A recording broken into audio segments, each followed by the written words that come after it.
Welcome to the Geek Easy, fellow geeks. Open a beverage of your choice, because today I will be reviewing Powers, the Definitive Hardcover Collection, Volume 1.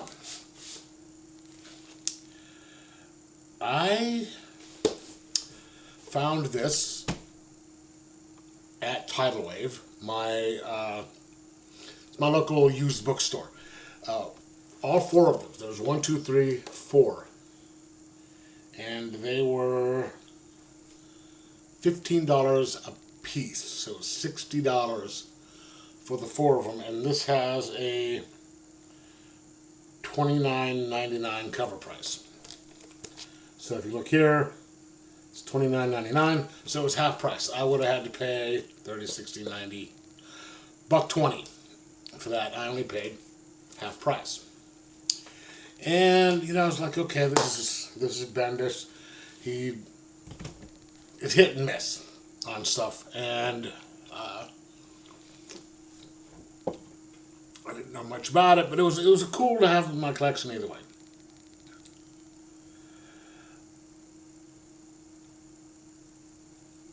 So, okay, let me just read you the synopsis here. It says, heroes glide through the sky on lightning bolts and fire.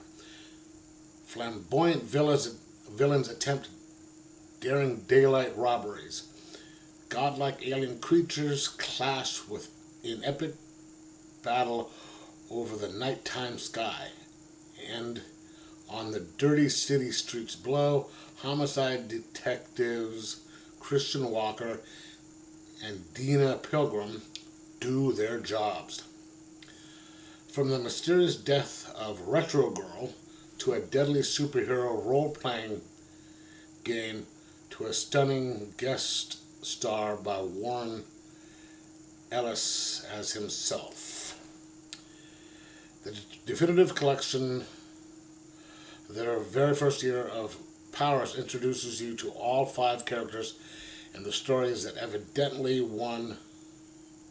eventually won the prestigious Eisner Award and made Bendis and Orenberg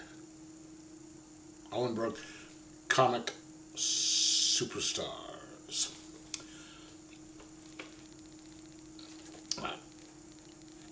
So that was that's the thing, and so the first story arc on this is, as this says, who killed Retro Girl? And it doesn't start out with that. It starts out introducing you to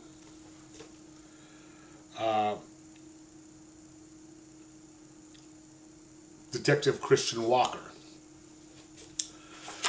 There's like a hostage situation at this building, and Walker gets called there because the guy who was holding the people hostage asked for Walker specifically, and so he'd been in the movies and gets called out for that. And here's him showing up, and so this, you look at this and it's just like a bunch of, the first few pages are just a bunch of word bubbles with them, Walker talking to the other cops, then talking to the hostage taker, who he had no idea who it was, or why this guy called him. And then after he deals with that, he's stuck with the daughter of the was being held hostage, some little girl, and then we get introduced to Detective Pilgrim. That's when you get Retro Girl being killed. So you slowly, get, first like 10 pages or so, you get to meet the main people and then the mystery. And one of the cool things about this is the pacing is good, and then I saw that first couple pages of all the dialogue bubbles. I'm like, oh God damn, this is just gonna be one of those, or it's just so much talking, and you're probably gonna get an info dump of stuff. Where you're trying to get.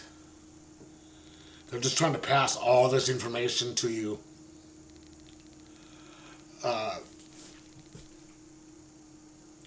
For you to try and take in and all that stuff. But that isn't the case on there. This was just little back and forth conversations with people.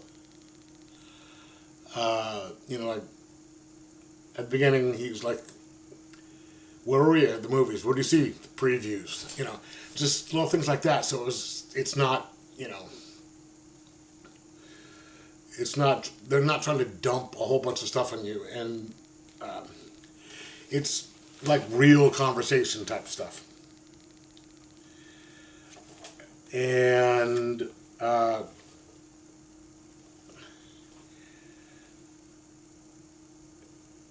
the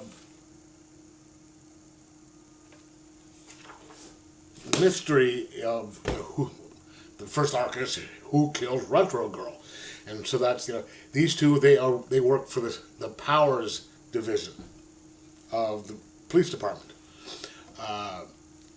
Being a vigilante, having powers is illegal in this universe. Some the superheroes have like IDs where it's special dispensation to be able to do what they're doing. So they're operating sort of within the law, so to speak. I mean, they're vigilantes and still kind of operating away from the police department. They aren't part of the police, but if they have this, I guess they aren't going to get arrested. But it's having powers is still illegal. So if you found one and you don't, and you're out operating without that, you're going to get it. Or just dressing up as one of them is illegal, which is kind of a new, take on it. And Walker is, you see he has this kind of relationship with some of the supers, and his new partner is like, wait a minute, you know these people? And like he was talking to one of the other supers, and they called Retro Girl by her first name, and she's like, how do you know what her real name was? And he's not answering it. So there's that little thing. It keeps you reading because you're like, well, how does he know this stuff, and what's his relationship with the powers, and then eventually with the main bad guy they introduce. So it's really kind of a different take on things,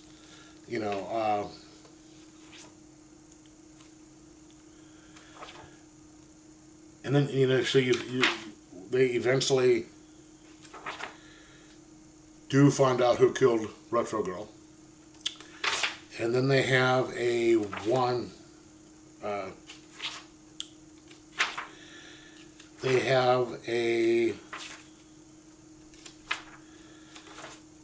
single issue,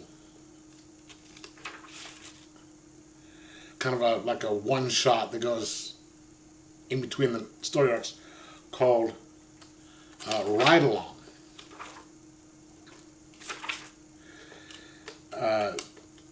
Which I think is kind of cool. They get Warren Ellis. Yes, actor Warren Ellis comes in to the station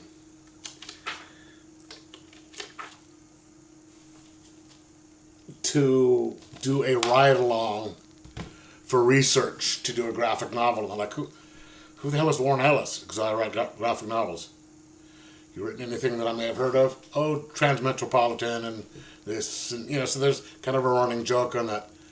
But it's actually Warren Ellis, and it's just a little he's stuck on just this one little mission, which it was kind of a funny little let's just do this to separate the story arcs, and then the next one is called Role Play, where there's a bunch of people who are cosplaying as superheroes, and they wound up getting killed, and so they're investigating that. So I mean, this is a really kind of a cool little universe they're setting up here with kind of fun new rules, fun kind of bad guys. And yeah, see, like here, some of these are a lot of. Some of them could be pretty verbal, but some of the. It's just a very fun, interesting universe, and like then with the all the word balloons, it's not. I don't want to say overwhelming, but it's not one of those things you're like, Jesus. Lots, just way too much information, but it's just, like, it's not a big information dump. It's just, you're reading a couple people having conversations and stuff like that. I did not know how much or how little I was going to like this. But I did. At first, the art was a little different. And if you've read my, if you've watched my channel before, I like more kind of, I don't want to say a realistic type, but I like more like the Jim Lee, John Byrne, Warren Ellis. I mean, type of stuff. As opposed to this really kind of other stuff. But this was good. I liked it. After a while, you kind of got used to it, and it was interesting. It worked, and the way they use colors and light and dark in here for emphasis and things like that is kind of a really, I keep saying really, I shouldn't do that, is different than the way they do it other places, which adds to the effect.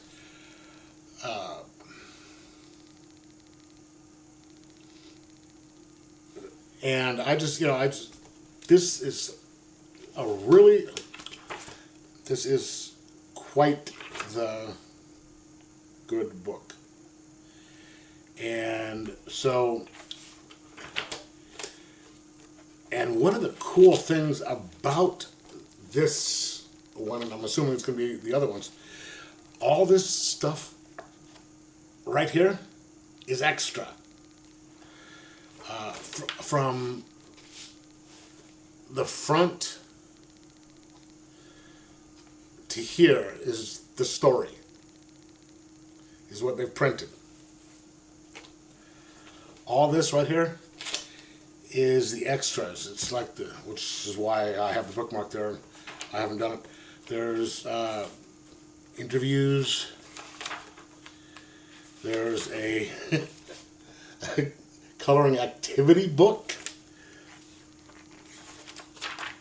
which obviously I'm not going to use because it's also children's stuff, but I don't want to ruin anything either.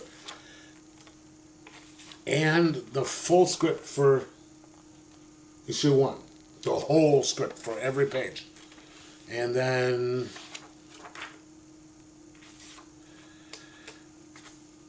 just a bunch of the variant covers for this. So that, I mean, this is a lot of stuff in a hardback for what should have been $30, but only 15. I really enjoyed this book. I'm going to give it a 4.75 out of 5 and say pick it up. I know, among some people, Bendis has a kind of a reputation, his original stuff, like with Marvel was really good, but as of late people were kind of had issues with some of the stuff that he was writing, and I understand that because some of the stuff that he wrote later was blah in some people's minds. But this is in his really good period. So I recommend it. Like I said, 4.75 out of 5, and I am going to grab number 2 and start reading that. Let me know in the comments below what you think of it, if you read it, and like, subscribe, and most of all, enjoy your comics.